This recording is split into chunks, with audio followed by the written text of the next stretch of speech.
decisions. So our first section is section 22.1 on consumer choices.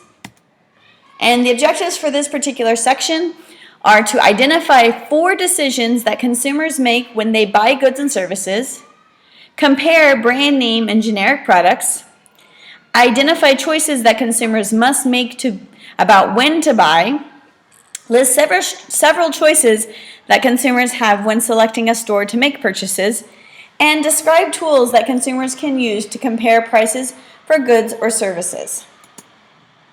All right, so buying goods. Now, when shopping, making choices is not always easy.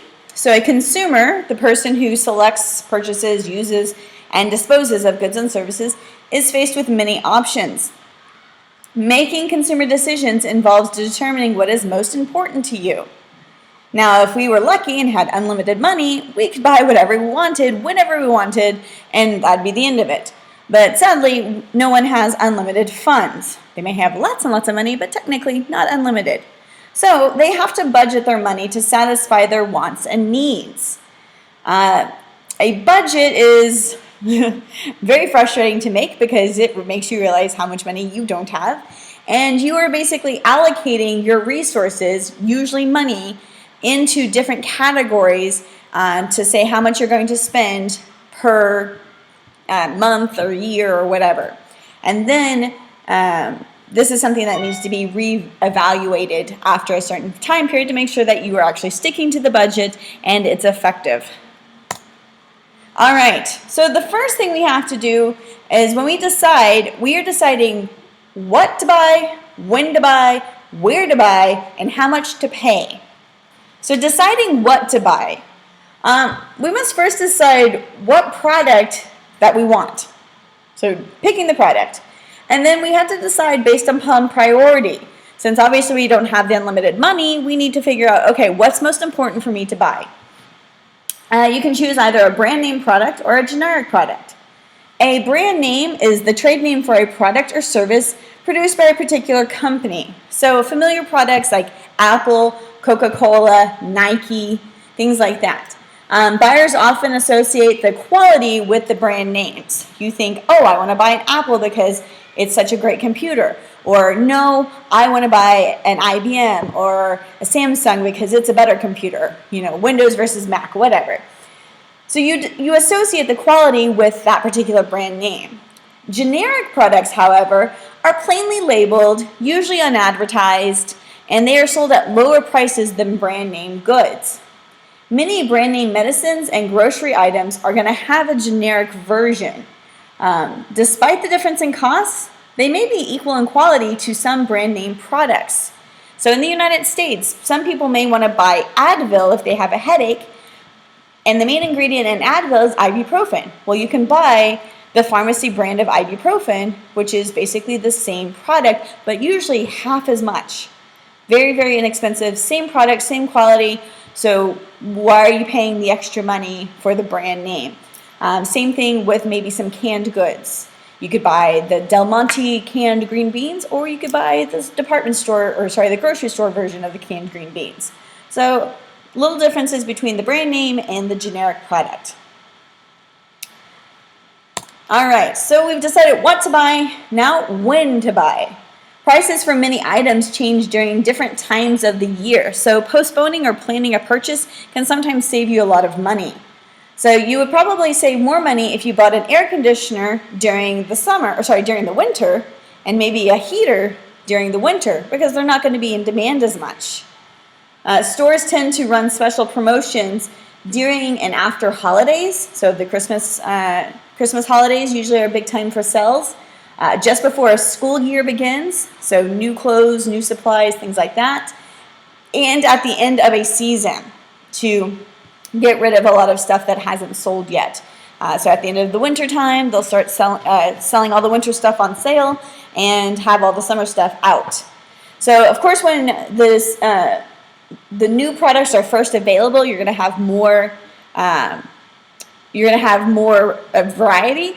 But if you wait until things go on sale, obviously you're going to have better prices. So it goes back to that priority of, is this something you need right away?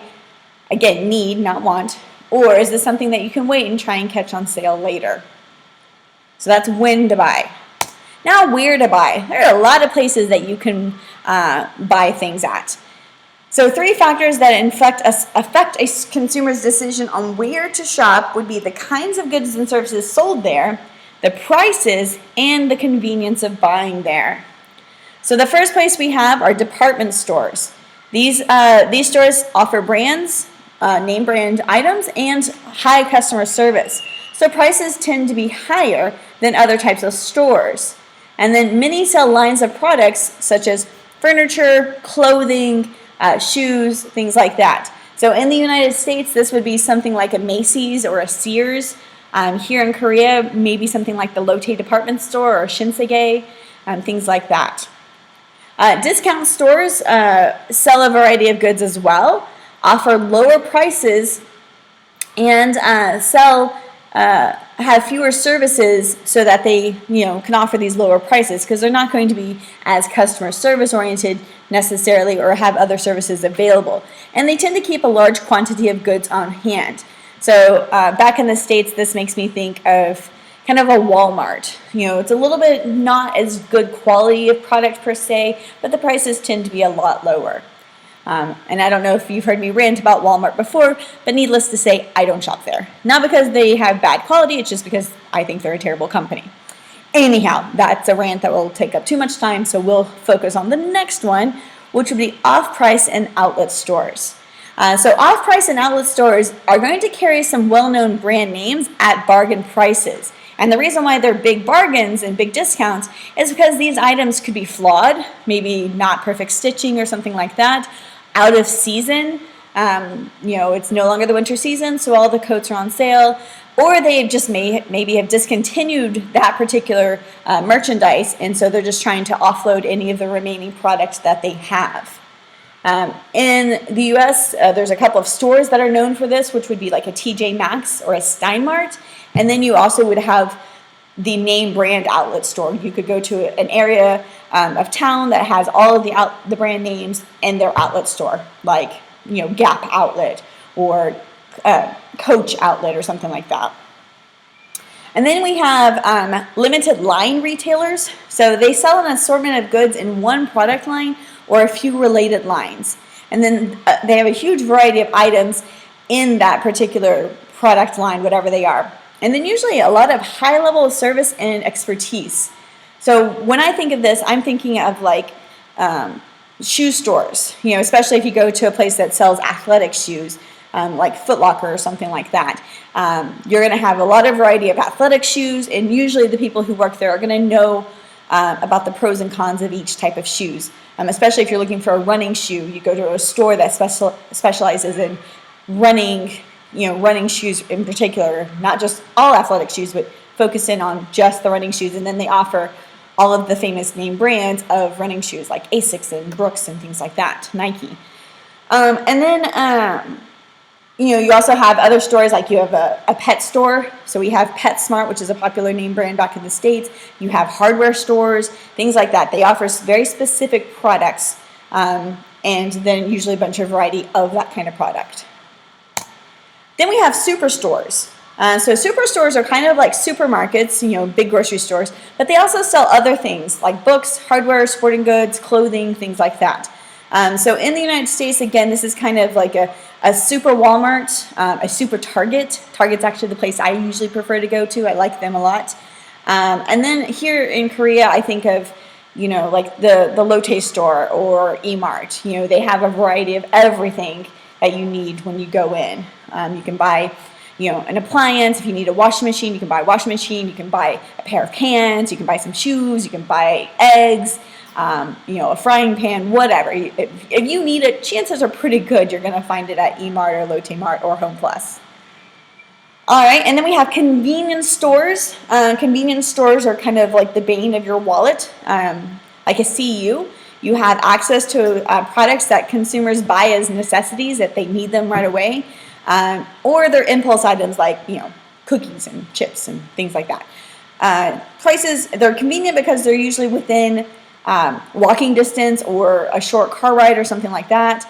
But the prices tend to be much higher because of that convenience. You're paying for the convenience there. So here in Korea, we have the GS25 and we have CU. Back home in the United States, the 7-Eleven is probably one of the largest chain of convenience stores.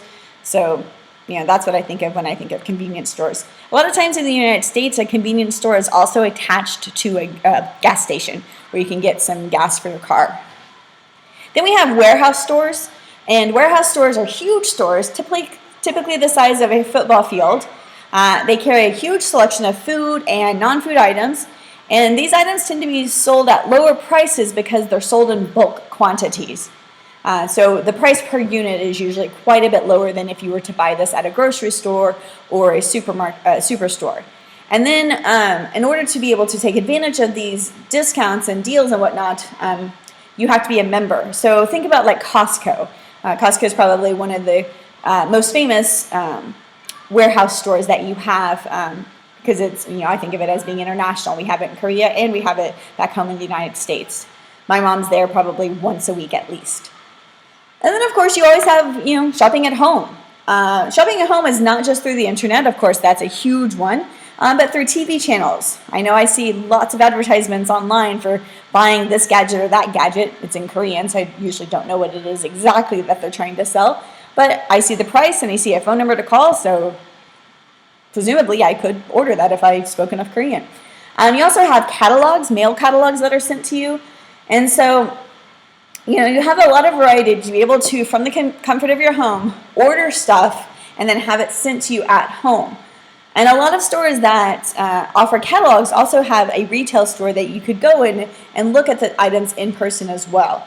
So like Eddie Bauer and Crate and Barrel are some pretty well-known stores that have retail store for you to shop in at your convenience, or you could just order from the catalog.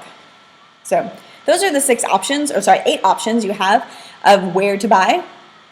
Now, how much to pay? Because eventually, you got to fork over some cash. So, comparison shopping is comparing the prices and characteristics of competing brands and stores, and it's an important factor when you are buying a product or a service.